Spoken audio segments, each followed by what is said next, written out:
Welcome to the Deep Dive. Today we're embarking on a really incredible journey, not across the ocean, but well through time and tech. We're diving into the RMS Titanic, the ship of dreams, and specifically this stunning digital resurrection that's been created. It's quite something. Yeah, our mission really is to explore this reconstruction and see how it helps us understand, how she lived, not just how she sank. Exactly. And it's amazing how far this digital preservation has come. This isn't just some drawing. Right. It's built from, thousands of original blueprints, detailed accounts from survivors, old photos, even laser scans of artifacts. Oh. All pulled together into this super accurate 3D model.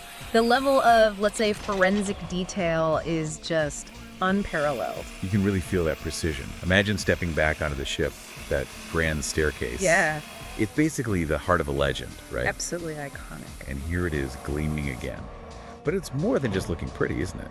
This detail, it's showing us things we maybe couldn't appreciate before, like tiny architectural details. Precisely. Like the exact type of light fixtures they use or the specific wood carving patterns. It gives you a fresh look.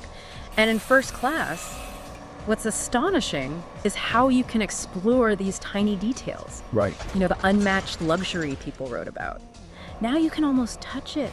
You can trace the plasterwork on the dining hall ceiling or see the texture of the velvet chairs. Like right down to the weave. Right down to the weave. It gives you such a deep appreciation for the craftsmanship of that era. Yeah, we often focus on that, the sheer luxury. But this restoration, it also brings something else to life so vividly, doesn't it? The diversity of the passengers. That's a crucial point. Because Titanic wasn't just for the wealthy. This model reconstructs the second and third class areas too. We could virtually walk through those, simpler rooms. Where families were traveling with hope, shared dreams packed into those cabins. You get a real sense of that now visually. And beneath all that, beneath the dreams and the decor, you had this incredible feat of engineering. The power behind it all. Exactly. The engine room, thousands of horsepower. This model takes you right down there. You can visualize the huge engines, the turbines, the pipes, the sheer amount of coal needed. Puts you right there. Steel, steam, and sweat, like you said. It really does. That sense of life is so clear. But for those areas, like the engine room, places the public never saw, Yeah.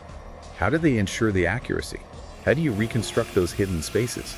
That's a really good question. It points to how rigorous this project was. For those less photographed areas, they leaned heavily on original White Star Line blueprints. Okay. And they cross-referenced everything with plans from her sister ships, Olympic and Britannic, plus accounts from surviving engineers, stokers, piecing it all together. So a huge amount of technical detective work. Definitely. Rebuilding every gauge, every valve digitally with incredible precision. It's just phenomenal. You can see it everywhere, can't you? The polished wood in the squash cord, the brass fittings in the Marconi room, even the rivets. Down to the rivets. It's like walking in the footsteps of the designers, the crew, understanding their world in a way books maybe can't fully capture. And it is powerful seeing her like that, in her prime, every detail back. But, you can't tell the Titanic story Without the ending. Exactly. Despite everything, the grandeur, the power being called unsinkable, then came April 14th, that silent collision. Destiny, as they say. She was gone into the cold, dark Atlantic, taking more than 1,500 lives with her. A terrible tragedy. And while the ship itself vanished from sight, her story certainly never did. It stayed with us. Deeply etched in history, which is why this digital restoration feels like more than just, an animation. It feels like a tribute. Tribute, yeah. It's a bridge, maybe, between memory and imagination, reminding us what was built, the ambition, and what was lost. It sort of carries the memory forward, doesn't it? So, looking at this today, what does it really mean? Through this digital work, the Titanic sails again. Not on water, but through history, technology, a sense of wonder. It really does highlight technology's power, doesn't it? Preserving history, letting us re-experience it, ensuring that even what's lost beneath the waves can rise again, at least in our minds. It makes you think, really.